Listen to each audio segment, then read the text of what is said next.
Isa siya sa pinakamisteryosong karakter sa buong Hunter x Hunter universe. Palaging may ngiti sa mukha pero may tinatagong something na tila hindi mo agad mahahalata. Isa siyang politiko, isang strategist, at isang halimaw sa likod ng magiliw na personalidad. Siya si Pariston Hill. Kamusta mga kaibigan, ako si Daryl Anitox, at sa video natin ngayon ay pag-uusapan natin ang isa sa pinakamisteryosong karakter sa mundo ng Hunter x Hunter na si Pariston. Pero bago natin simulan ang talakayang ito ay baka naman maaring mahingi ang iyong suporta sa pamamagitan ng pag-subscribe ng ating channel dahil sobrang laking tulong na nito sa atin. Si Pariston ay dating Vice Chairman ng Hunter Association habang si Isaac Netero pa ang Chairman. Isa rin siya sa 12 Zodiacs, ang grupo ng mga pinakamahuhusay na hunters sa buong mundo. Kinakatawan niya ang daga, kaya ang tawag sa kanya sa loob ng Zodiac group ay Rat. Sa unang tingin, mukha lang siyang masayahin at palatawa. Pero sa likod ng ngiting yan ay may matinding katalinuhan at delikadong intensyon. Isa siyang tao na mahilig sa kaguluhan. Mahilig siya sa hindi inaasahang mga sitwasyon. Sa isang banda, para siyang si Hisoka, unpredictable, pero mas nakakatakot. Kasi si Pariston, hindi lang siya malakas, may impluwensya rin siya sa gobyerno, sa Hunter Association, at sa mga masasamang organisasyon. Kung titingnan natin ang mga katangian niya, una sa lahat, siya ay isang manipulator. Ginagamit niya ang kanyang charm, pananalita, at utak para paikutin ang mga tao sa paligid niya. Isa rin siyang strategist na laging may iniisip na susunod na galaw, minsan nga parang may plano pa siya sa plano ng plano niya. Bukod pa doon, may pagkasadistic siya. Inaamin niyang nasisiyahan siya kapag may kaguluhan. Mas nagiging buhay siya sa gitna ng chaos. At kahit ganoon, charismatic pa rin siya. Marami pa rin ang naniniwala at nagtitiwala sa kanya dahil alam niyang gamitin ang kanyang public image. Nung namatay si Chairman Netero, isang eleksyon ang naganap para pumili ng bagong chairman ng Hunter Association. At sa eleksyon na yon, si Pariston ang nanguna sa boto, hindi lang isa kundi 3 beses.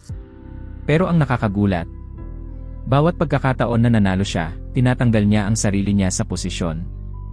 Bakit? Kasi gusto niyang kontrolado niya ang naratibo. Mas gusto niya na isipin ng mga tao na hindi siya sakim sa kapangyarihan. Pero ang totoo, gusto niya pa ring kontrolin ang lahat mula sa likod. Isa siyang puppet master na laging nakangiti habang nilalaro ang buong sistema. Pagkatapos ng eleksyon, agad siyang nagbitiw bilang chairman. Hindi nagtagal, sumama siya sa isang ekspedisyon na pinamunuan ni Beyond Netero, anak ni Isaac Netero. Ang layunin ng ekspedisyong ito ay marating ang isang lugar na tinatawag na Dark Continent, isang napakadelikado at misteryosong lugar sa labas ng kilalang mundo.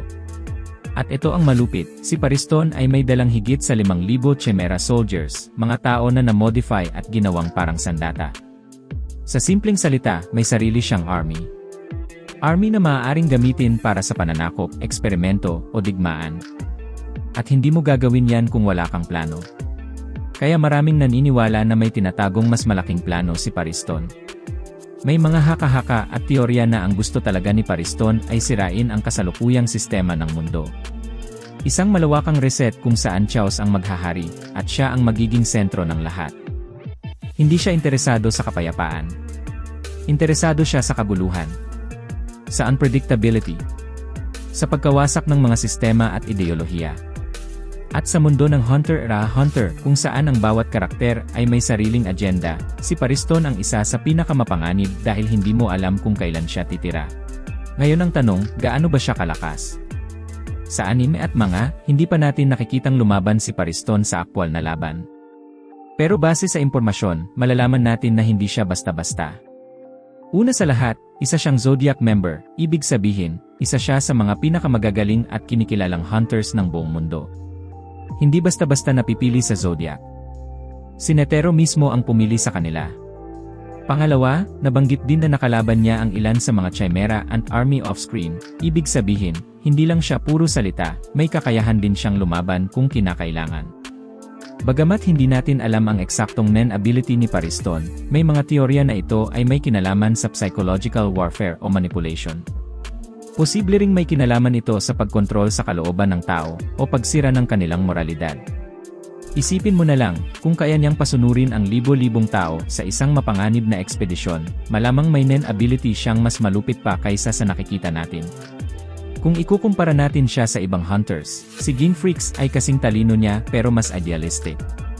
Si Illumi Zoldyck ay kasing manipulative niya pero mas tahimik at reserved. Si Hisoka ay kasing hilig niya sa gulo pero mas direct ang pamamaraan. Si Pariston, sa kabilang banda, ay mas long-term ang plano. Tipong tatalunin kanya gamit ang utak, hindi brute force. Para siyang naglalaro ng chess habang ang lahat ay abala sa isang simpleng laro ng dama. At sa paglalakbay nila sa Dark Continent, mas lalo siyang naging relevant.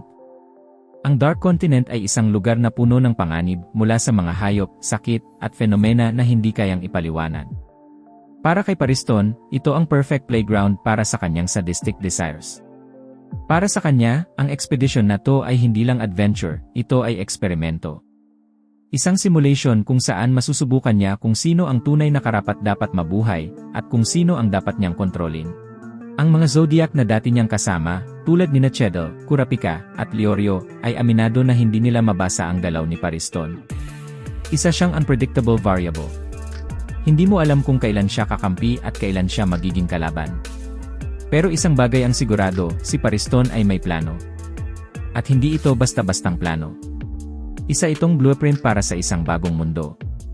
Isang mundong siya ang may hawak, at Chaos ang bagong normal. Sa huli, si Pariston Hill ay hindi lang kontrabida. Isa siyang ideolohiya. Isa siyang representasyon ng chaos, manipulation, at ambition. Sa mundo ng Hunter x Hunter, kung saan lahat ng karakter ay may pinaglalaban, si Pariston ay lumalaban hindi para sa kapayapaan, hindi para sa katarungan, kundi para sa kaguluhan. Isang ngiti lang ang kailangan niya para pabagsakin ang buong sistema. Kaya ang tanong ngayon, ano nga ba talaga ang tunay na plano ni Pariston? Gusto ba niya talagang magdala ng pag-asa gamit ang ekspedisyon sa Dark Continent? O gusto niyang itayo ang isang bagong mundo na siya ang hari sa gitna ng kaguluhan? Kayo, anong tingin niyo? Ano ang tunay na plano ni Pariston? I-comment niyo sa baba at pag-usapan natin.